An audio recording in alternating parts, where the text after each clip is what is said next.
1983 году в качестве более мощной версии Magna V45 Honda выпускает и старшую версию пауэр-крузера Honda Magna V65, которая на некоторых рынках также известна как VF1100C.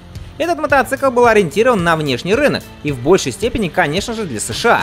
Появление модели было обусловлено желанием компании предложить рынку Dragster с выдающимися динамическими характеристиками. В то время данный класс мотоциклов набирал популярность, что вызывало ожесточенную конкурентную борьбу между всеми японскими производителями. Несмотря на высокие характеристики, Magna V65 не установила ни одного фактического рекорда, уступив максимальной скорости моделям Kawasaki и Suzuki. В те годы самым быстрым серийным мотоциклом был признан Kawasaki GPZ 900R, который реально разогнался до 254 км в час.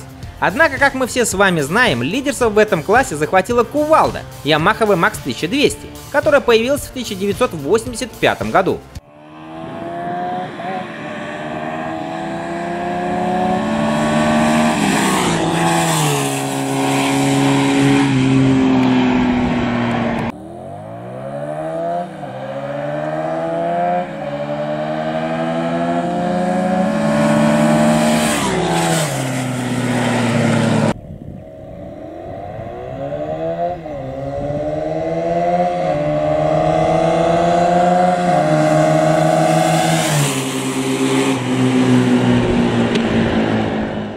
Сердцем Honda Magna V65 является двигатель с технологией, перенятой у Magna V45. Это четырехцилиндровый V-образный двигатель жидкостного охлаждения объемом 1098 кубических сантиметров с развалом цилиндров 90 градусов, который выдавал 116 лошадиных сил максимальной мощности и 97 ньютон-метров крутящего момента. Эта силовая установка обеспечила ошеломляющий поток мощности от 1,5 и до 10 тысяч оборотов в минуту. Но особенно хорош этот движок от 5000, после которых при резком открытии газа на первой передаче переднее колесо устремлялось в небо, в то время как сама Magna катапультировалась вперед.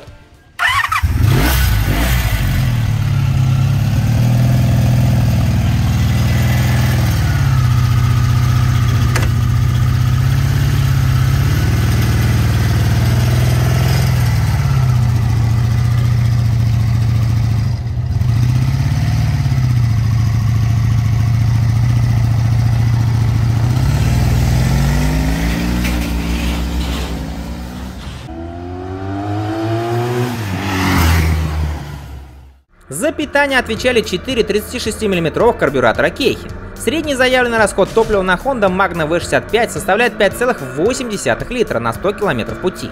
Бак вмещает 17 литров топлива, включая резерв 3 литра.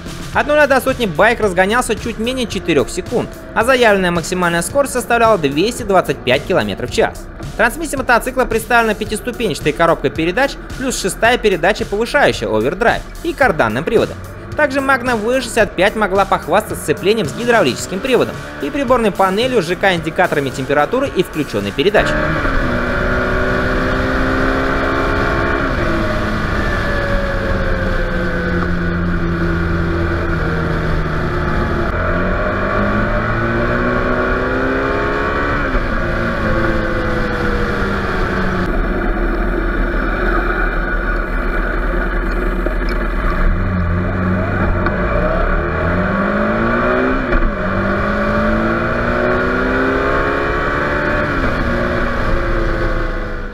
Также несомненным плюсом двигателя Magna V65 является его компактная конструкция. По ширине он практически сравним с рядными четверками объемом 750 кубиков. Его передние два цилиндра расположены почти горизонтально, а задние практически вертикально, благодаря чему обеспечивается идеальный первичный баланс, а короткий ход поршня ограничивает вторичные дисбалансы. Ну а чтобы снизить всяческую нежелательную вибрацию, Honda прорезинила двигатель во всех его соединениях с рамой, которая представляет собой стальную трубчатую конструкцию.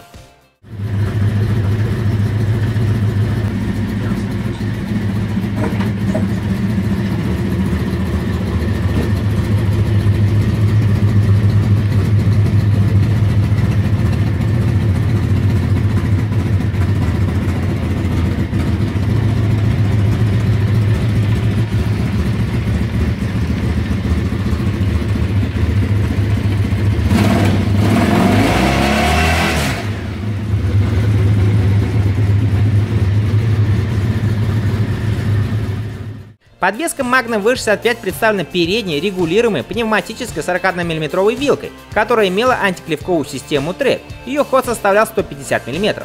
Сзади устанавливалась маятниковая подвеска с двумя амортизаторами, которые регулировались по преднатягу и демпфированию. Их ход составлял 112 мм. За торможение отвечали два 270 мм диска с двухпоршневыми суппортами спереди и один 282 мм диск сзади.